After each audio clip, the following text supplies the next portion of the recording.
Welcome to This Week Inside Sim Racing, February 4th edition. I'm Jessica Lopez. And I'm Darren Ganji, and This Week Inside Sim Racing is sponsored by iRacing.com. And we actually have our own special right now where you can get the truck and Michigan and 3 months of iRacing with a promo code that we have, and we're going to tell you about that later on in the show. For only 20 bucks. Only 20 bucks. That's but you quite gotta a wait deal. for the end of the show, or later on in the show for the promo code. So we have lots to cover in the sim racing community on today's show and some special stories as well. And one of the special stories is the open house that we had here in the studio. Had about 20 plus sim racers here checking things out, so more on that later in the show.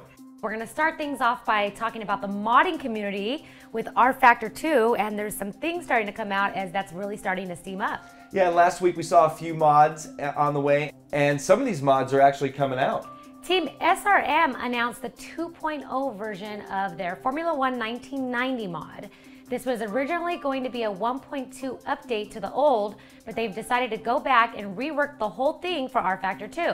So what started out as a fix turned into a whole new project, including physics and graphic changes. And I'm sure those guys were waiting on rFactor 2. Just like Team RMT, a few weeks ago they released some screenshots of their mod, World Super GT, that they've been working on, World Super GT 2, that they've been working on for rFactor 2. And my first glimpse of it was on Facebook yesterday, as I'm friends with Wim Breeze, and he posted a picture of the car that we're looking at here. And as a matter of fact, this is the same car that I have here in this picture that my dad took. We were at Long Beach 15 years ago or so. And that's an IMSA GTS car, which was actually known as an IMSA GTO car back in the IMSA series. So really looking forward to seeing that. And they have some other stuff coming too. Yeah, they have 4 in-game previews that you guys are looking at. And these are unedited shots to show the basic model with the first basic set of textures as the team continues to make work on this and other cars in their first mod for rFactor 2.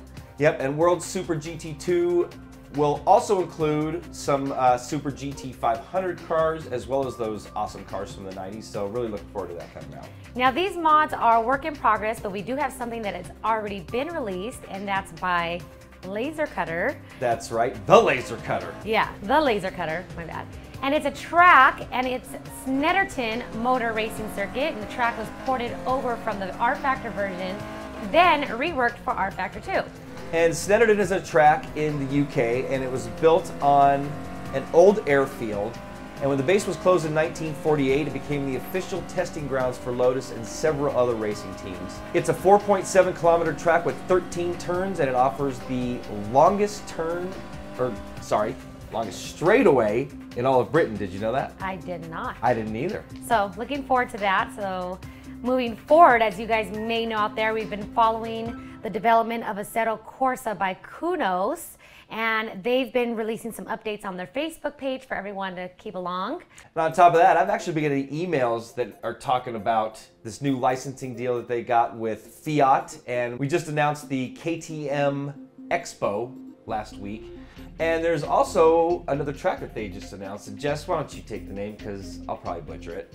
I probably will as well, but I'm going to give it a shot. Sounds better when you say it, though. I think it's the Circuito de Magione. I think that's how you say it. But it's Sounds a good to me. 2.5 kilometer track, and it's the first track announced for Assetto Corsa, and it's located in Italy. And so, Really laser looking forward scan. to Laser Scan, yeah, just like they've announced. They're talking about DX11, and this looks pretty phenomenal. I'm really looking forward to seeing what comes of this new sim by Kunos. All right, well, moving forward, there's been a lot of news about Simbin's GTR3. However, they have not stopped support for their previous titles, and that includes a brand new patch to race on. This patch is for the Steam version of the game only and includes fixes to several of the cars and tracks that affected the performance of those vehicles. There's also slight changes to the grip levels on the tires and a handful of other small fixes. They still haven't announced the patch for the DVD, but should be available shortly, and we'll try to get that news to you guys if and when we hear about it. All right, we're going to move forward to Turn 10, who's released some more DLC. Every month, they're coming out with it. Yep, and it's for Forza Motorsport 4, and this one's the American Le Mans Series pack.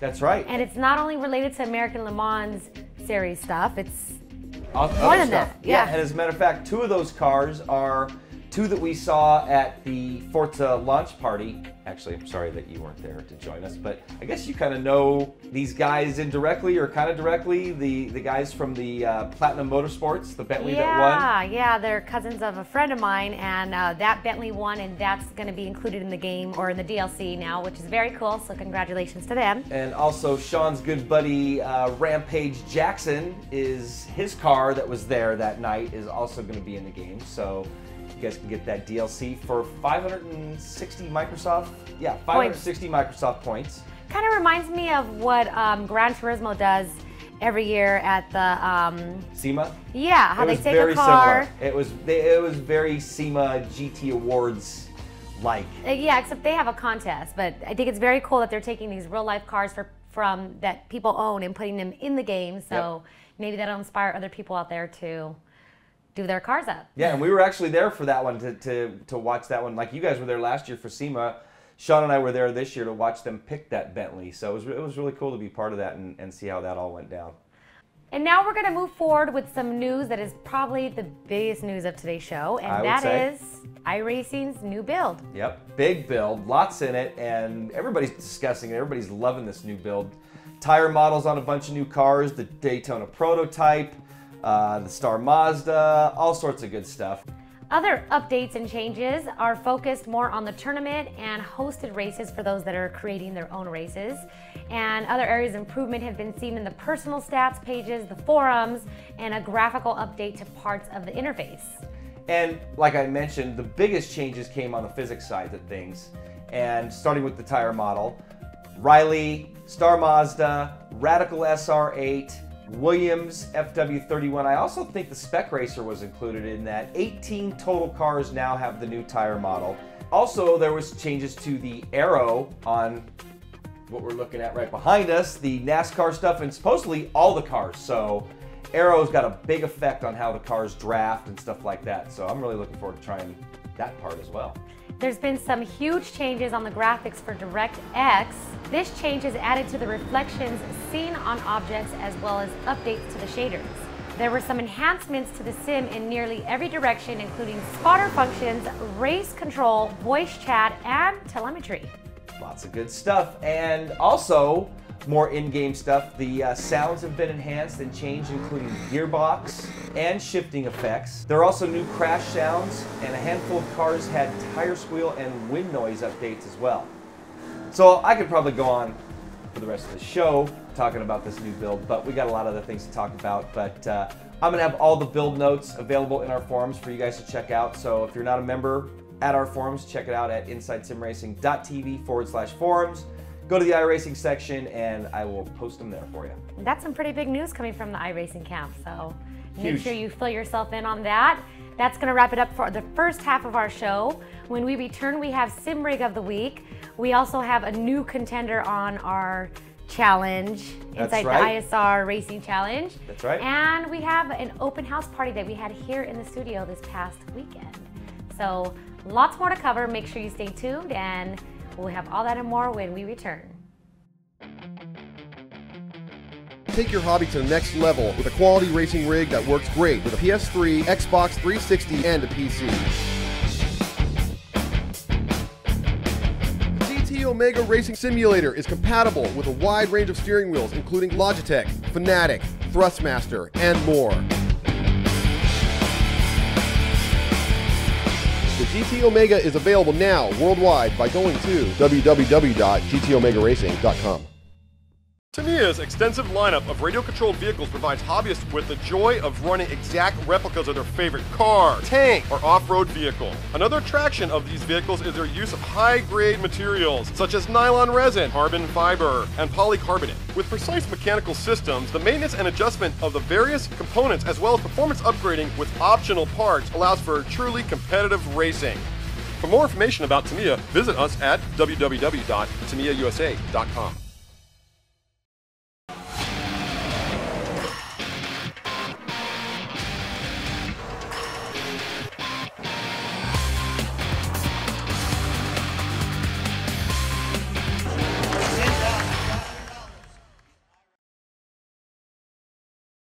guys, welcome back to the show. Now, before we left to break, we were talking about iRacing, so we're going to stay on that subject for a moment while we talk about a big race that's coming up just around the corner, and that's on March 31st, and both Darren and Sean are going to be taking part in that race, and it's the March on Michigan. March on Michigan, that's right. For 300 miles of racing in the trucks. It's going to be a lot of marching. Yeah.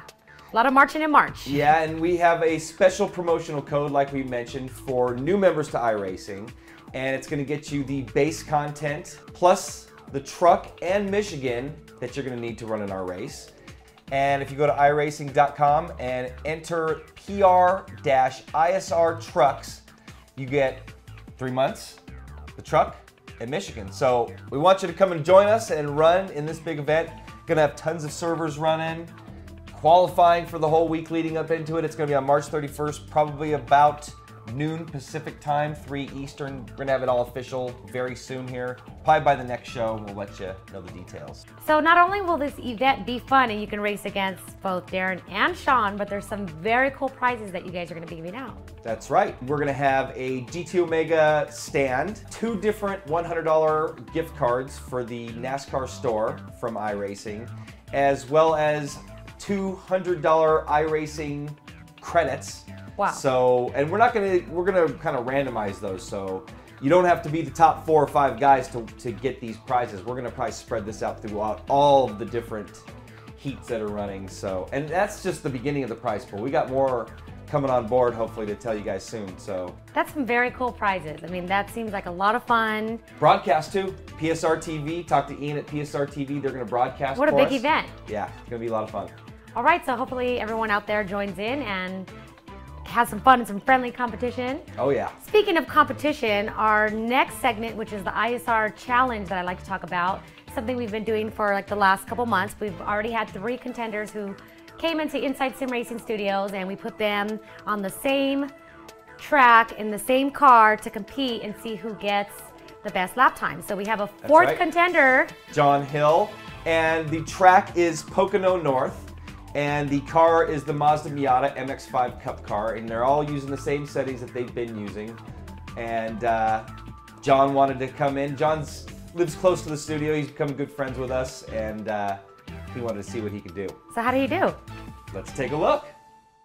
And it looks like John came prepared to run this, as he's wearing a pair of leather driving gloves as he revs the Mazda 4-cylinder up to the red line and slams it into first for his launch out of pit lane. Going through the gears, he gets into 4th as he crosses the start-finish line and looks for turn 1. Flat out through 1, he gets hard on the brakes for turn 2. Drops down into 3rd about mid-corner and leaves just a little on the table as he exits and heads down this short chute to turn 3.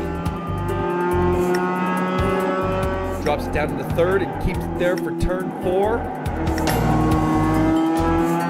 Late apex into this right-hander and up into 4th gear for the left-hand kink that leads into Shabami corner. John heads wide and gets a good run through Shabami and on to Pocono's turn 3. Looks like it's going to be a pretty good run as he chomps on some of his gum.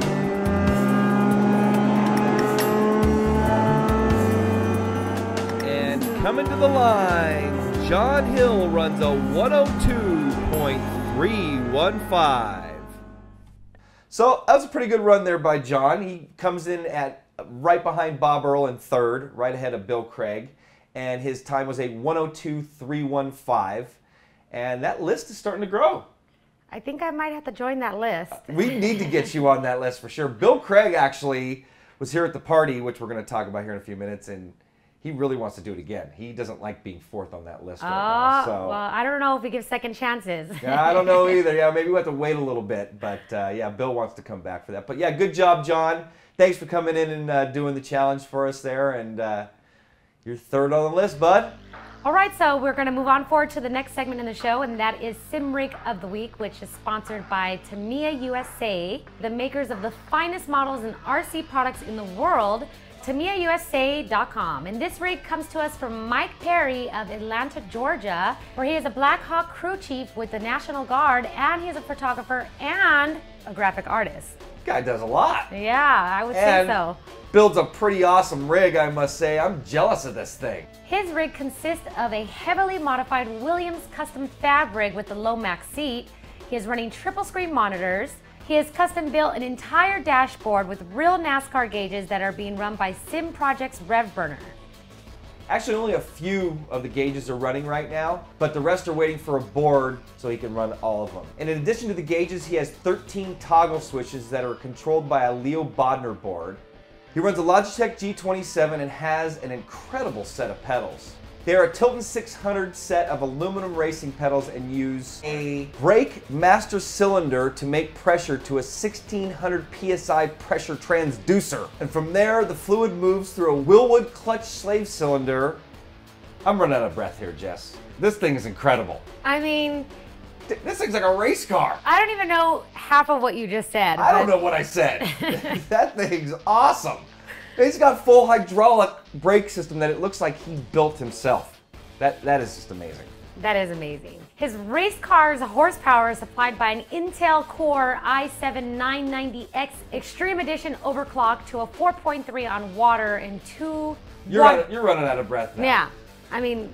Anyway, Mike, thanks so much for sharing your rig with us. Sorry we ran out of breath and we couldn't name everything. Kind of running out of time too, but that thing's sweet. Now, while we're on the subject of Sim Rig of the Week, we have these very cool bumper stickers that we're going to be sending out to him and to everyone else who we've featured their rig on our show, and we'd like for you to place these on your rig. So as a little thank you note for sharing your rig with us, we'll get these out to you as soon as possible. And you don't have to place them on your rig if you don't want. If you want to put them on the back of your car, drive around town with them, that's cool too. That would be awesome. Yeah, but whatever. Hey, man, we want to, thank you guys for sharing your rigs with us, and that's a little thank you. So get us your addresses. Sean is going to be mailing these personally to you guys. So thanks again, and get us your addresses. And once again, very cool rig. We enjoyed a lot, and thank you for sharing it with us. Yeah, all you guys that have been on Sim Rig of the Week, info@InsideSimRacing.tv. Send us your mailing addresses, and we'll get you those. All right, that's going to take us to the very last thing on today's show, and that is an open house party that we had here in the studio over the weekend. And unfortunately, I was not present, but I heard that it was absolutely awesome and that it was a great turnout, and a lot of people came. It was our second one that we've done. I'd like to say second annual, but the last one was almost 2 years ago. You were here for the first one. I was. And as you can see from this footage, lots has changed in our studio since that first one. But man, this place was packed. We had a lot of people here. Now, what's an open house without any racing? So I imagine you guys did do some racing. 7 rigs set up on the 2R seats you see sitting here. The Bob Earl, the Grandstand, the Rennsport, the Human Racing chassis. We had chassis galore everywhere. 7 different rigs set up running everything you can imagine in sim racing. We had a blast. It was really cool. So you guys had a competition, and tell me a little bit more about what you guys are racing, what car, what track, how did the competition go, who won? We had a competition. It was actually 3 different rigs. One was running the Hill Climb in Race 07 in a VW Scirocco. One was running iRacing in the Mazda Miata at Pocono South. Some guys thought they were going to be running Pocono North in our challenge, and they'd practice, so we switched it up on them and put it in South. And then the third was Forza 4 in an autocross at Nürburgring in a Camaro that was just a handful. And so everybody ran. It was an accumulative time, and the winner was Scott Kennedy, and he ran just under 7 minutes. And it was really cool. The guys had a blast, and we had tons of prizes to give away. 2 rigs, 3 or 4 different wheel stands, a few different things, but cool stuff. It was very cool. It was a good time. If you're local and you're here in California and you were able to make it. Unfortunately, we know a lot of our viewers are not local, but still a good time. So hope you've enjoyed this little story and pictures and everything that you got to see about the open house party that was here just a few short days ago. Yeah. Oh, and we got to watch the 24 Hours of Daytona was on live, and we had it on TV here. So Not only did we get to sim race and talk sim racing, but we also got to watch a really cool real race live. So it was a blast, and I can't wait to the next one. All right, I guess that's going to wrap up this February 4th edition of This Week Inside Sim Racing. Make sure you check out our website, InsideSimRacing.tv, and become a member if you have not yet. That's right, and lots of other stuff. We've got sections on everything, sim rigs like we talked about, the sim rig of the week. So check it out, and also subscribe to our YouTube channel, like us on Facebook, all that good stuff. All of the above. That's right. That's going to wrap it up. I'm Jessica Lopez. Darren Ganji. Checkered flag is out, and so are we.